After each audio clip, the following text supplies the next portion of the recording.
They were warrior monks sworn to God. Yet even the church feared them. Why?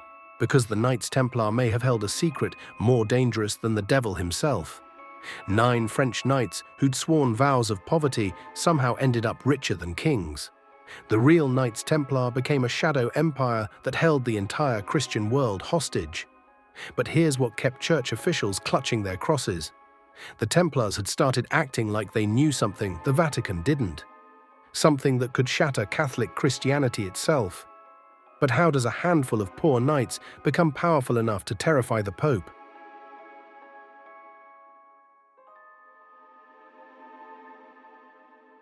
It all started in 1119, with 9 poor French knights who swore vows of poverty and dedicated their lives to protecting Christian pilgrims. Nevertheless, here's the million-dollar question. How does an order sworn to poverty end up controlling more wealth than entire kingdoms? Pilgrims to Jerusalem weren't strolling through postcard deserts. They were ambushed, ransomed, and stripped on the roads. Those 9 knights, led by Hugues de Payan, offered an answer that was both spiritual and brutally practical. Armed guardianship. Within a decade, the Council of Troyes, 1129, gave their mission a formal rule, and Bernard of Clairvaux, Europe's most influential abbot, published in praise of the new knighthood, turning them from obscure fanatics into Christendom's elite. Recruitment surged, donations poured in, and prestige followed like a shadow. Their headquarters mattered. King Baldwin II lodged them on the Temple Mount, in former Islamic structures thought to sit over the ruins of Solomon's Temple. The address wasn't just symbolic branding, it forged a mythos. They became the poor fellow soldiers of Christ and of the Temple of Solomon, Templars, linking their identity to the most charged sacred site on earth. These weren't your typical holy warriors. While other crusading orders were busy getting themselves gloriously slaughtered, the Templars figured out the real secret to power: money. Lots of it. They didn't just fight in the Crusades, they bankrolled them. Within decades, Templar castles and commanderies spread across Europe like a financial empire in armor. Their network wasn't just military, it was economic. Pilgrims could deposit wealth in Paris and redeem a coded letter in Acre, an early letter of credit system that beat bandits and boarders alike. Terrified nobles donated estates to buy salvation. Kings borrowed sums so vast they mortgaged their thrones. By the 13th century, the Templars weren't just wealthy, they were medieval capitalism itself, owning fleets, trade routes, even islands. Here's the paradox that drove bishops mad. Individual Templars owned nothing, but the order owned almost everything. Add to that a suite of papal privileges, exempt from tithes, taxes, and local courts. Free movement across borders, answerable only to the Pope, and you have a sovereign financial engine humming inside Christendom. They became the church's bankers, lending to kings, storing royal treasuries, even brokering ransoms. When a crown needed coin fast, the white mantles were already in the room. But here's where smart money turns dangerous. The Templars had mastered the art of making themselves absolutely indispensable. Need funding for a war? The Templars had you covered. Want to move gold across hostile territory? They owned the roads. They had woven themselves so deeply into Christian civilization that removing them would have caused economic collapse. And they knew it. And they were secretive. Their rule forbade idle talk. Their books were closed, and their hierarchy answered only upward. Not a monastery, an operating system. By the late 1200s, princes found themselves customers of men who were supposed to be subjects. Debts mounted, dependencies hardened. The Templars had become the credit spine of Latin Christendom, and everyone, from petty count to crowned king, was leaning on it. Which raises the question that will haunt every act that follows. What happens when an institution inside the church becomes more powerful, more liquid, and more trusted than the church itself?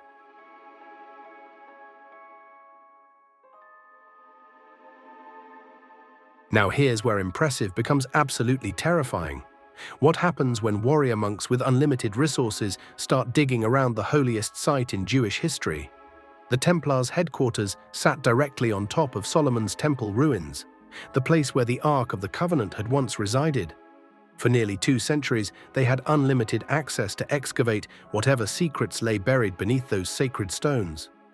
But the real question is, what exactly did they find? Rumors spread across Europe that the Templars uncovered more than just ancient rubble. Some claimed they unearthed lost scriptures that predated the Gospels, writings that would shatter Christianity's official narrative. Others whispered of architectural blueprints describing divine geometry, the same principles supposedly used to construct the temple itself.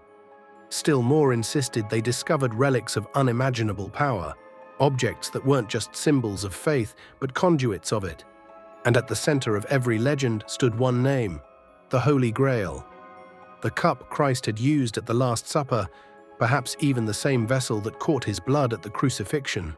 Forget noble quests and Arthurian myths. If the Templars truly possessed the Grail, it meant Rome's authority wasn't divine. It was redundant. To understand why, you have to recognize the medieval obsession with relics. They weren't souvenirs of faith, they were power itself. Cathedrals were built around a single saint's bone. Entire towns became wealthy pilgrimage sites because they housed fragments of the true cross. And kings waged wars over scraps of cloth believed to have touched Christ. Relics were proof of divine favor, physical connections to the sacred that drew pilgrims, prestige, and political leverage. Now imagine a single order of knights claiming possession of the most sacred relic of all, the Grail. Overnight, the balance of power would shift. Rome's monopoly on salvation would collapse. Pilgrims would no longer journey to the Pope's cathedrals, they'd travel to Templar commanderies. Kings would no longer look to the Vatican for divine legitimacy, they'd kneel before the knights who claimed to hold Christ's own cup. And the whispers didn't stop there. Some said the Templars found not only the Grail, but the Ark of the Covenant itself, the golden chest that once held the 10 Commandments and was believed to carry the presence of God. Others believed they discovered ancient knowledge buried beneath Solomon's temple, teachings about the true nature of divinity that had been hidden from humanity since the dawn of time. For the Vatican, this wasn't just dangerous, it was catastrophic. Religious relics weren't just pretty cathedral decorations. They were weapons of legitimacy. The Pope's entire claim to power rested on being Peter's successor, the bridge between God and man. Yet what if someone else possessed physical proof of Christ's presence? What if they could demonstrate a connection to the divine that was older and more authentic than anything the Vatican could offer? As a result, the Templars weren't just rich anymore. They might have become the true keepers of the Christian faith, making the Church's version look like a cheap knockoff. And whether or not they truly possessed the Grail, the fact that so many believed they did was power enough to terrify Rome.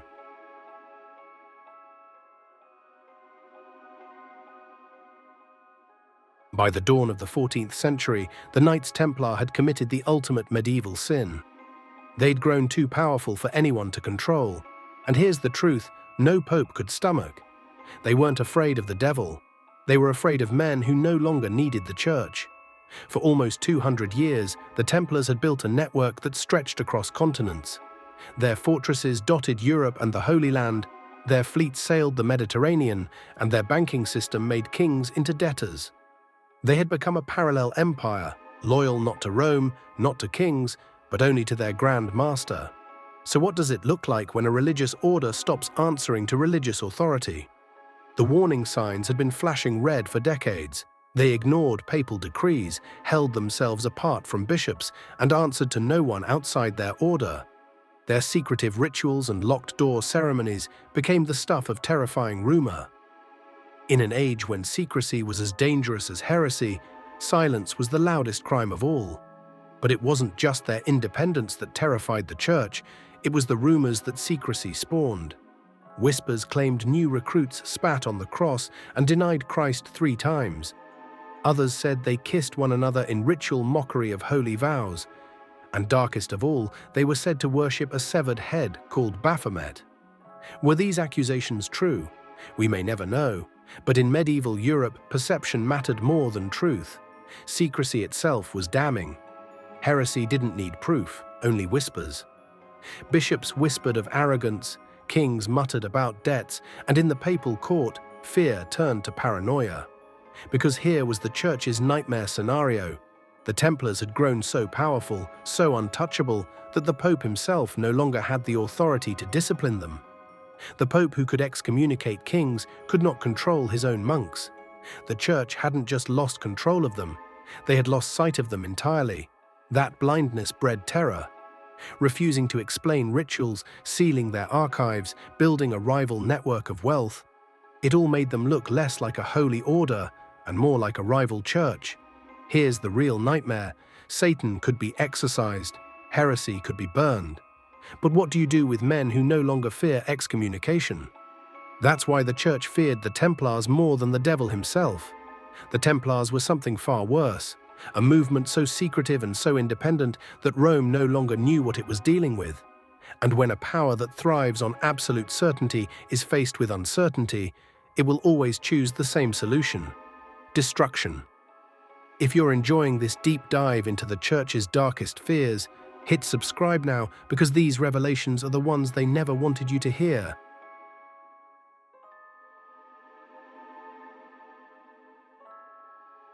Friday, October 13th, 1307.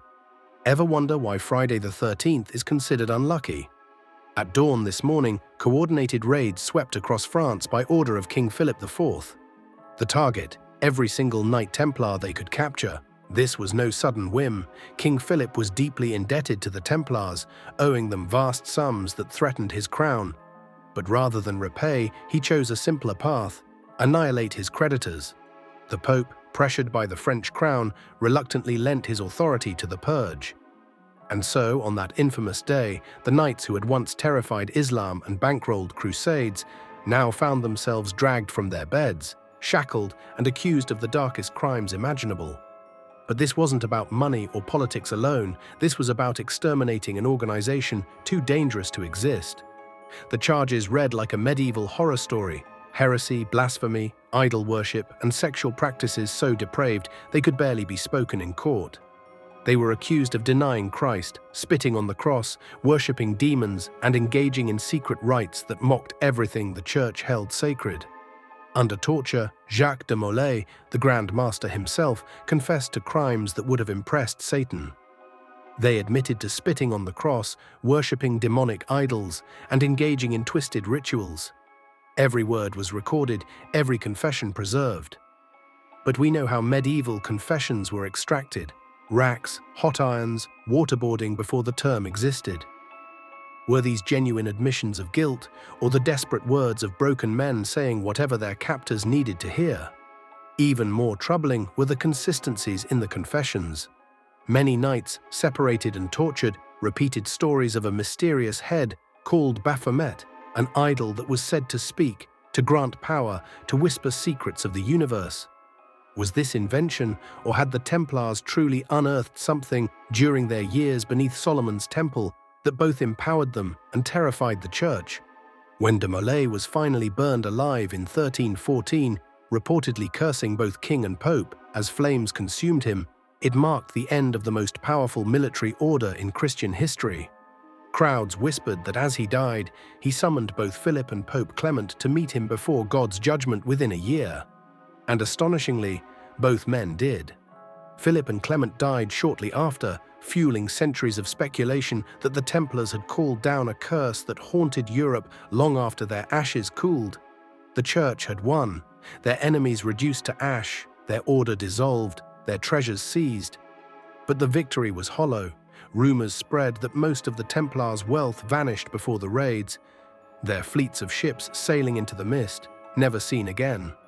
Entire libraries of secret texts, hidden relics, and maps of forbidden knowledge disappeared without a trace. Some claimed they fled to Scotland, others to Switzerland, still others across the ocean itself, centuries before Columbus.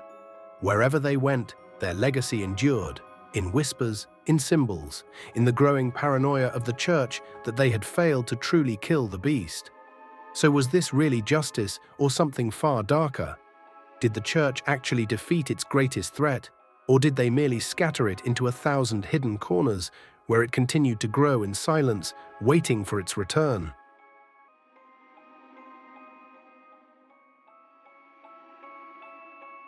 When Jacques de Molay burned at the stake in 1314, the official story says the Templars were finished. Their order dissolved, their wealth seized, their brothers scattered. But history never sits comfortably with neat endings, does it?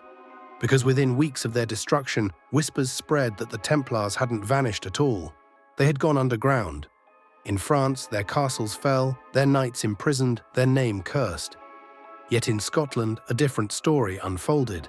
Scotland had been excommunicated by the Pope at the time of the Templars' suppression. This meant the papal order to arrest them carried no legal force there. According to legend, many fleeing knights found refuge with Robert the Bruce, who had his own reasons for defying Rome. Some even claimed Templars appeared at the Battle of Bannockburn in 1314, helping Bruce secure a miraculous victory against overwhelming English forces. Whether they were phantom horsemen or flesh-and-blood warriors, the myth of Templar survival in Scotland was born. In Portugal, survival was even more explicit. King Denis of Portugal simply rebranded the order under a new name, the Order of Christ. Same knights, same properties, just a new coat of paint. Centuries later, this order would sponsor the great explorers of the Age of Discovery. Vasco da Gama, Henry the Navigator, all bore crosses on their sails that looked suspiciously like Templar red. Did the Templars vanish, or did they simply sail into a new age under a new banner? Then there's Switzerland. Not long after the Templars' destruction, this small Alpine confederacy emerged as a disciplined military force with a banking system unlike anything Europe had seen before. Coincidence? Or did refugees bring their organizational genius and financial networks with them, planting the seeds of modern banking in the safety of the mountains? And let's not forget the most tantalizing legend of all, the missing fleet. On the eve of the arrests in 1307, the Templars' ships vanished from the port of La Rochelle. Some claimed they sailed to England. Others whispered of voyages across the Atlantic centuries before Columbus, carrying treasure, relics, and forbidden knowledge to hidden shores. The truth is simple, yet terrifying. The Templars may have died as an institution, but their legacy lived on, in armies, in exploration, in finance. Destroyed publicly, but perhaps more powerful than ever in the shadows.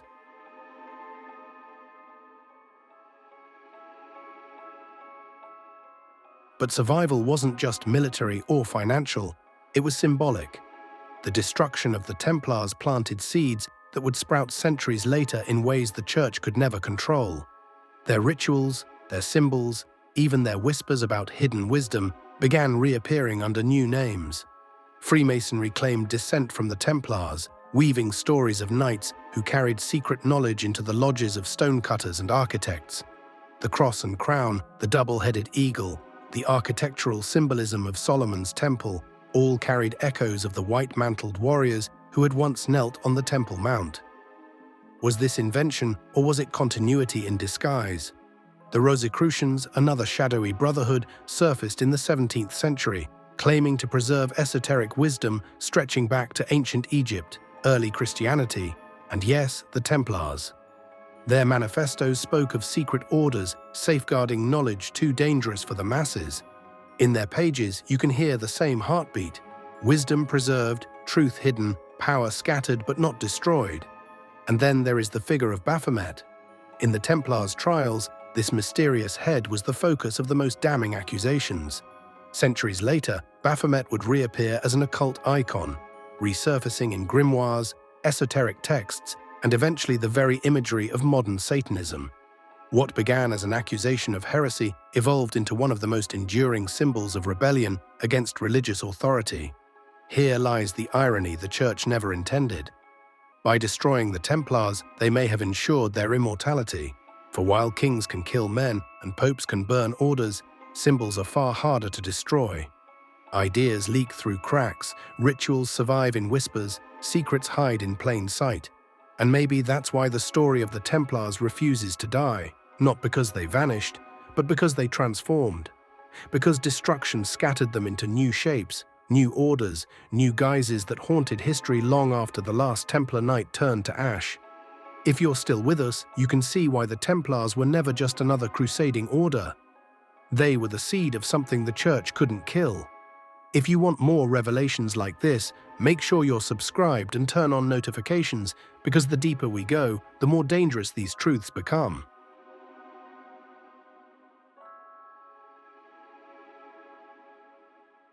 When Jacques de Molay stood on the pyre, flames licking his white mantle, he did more than die.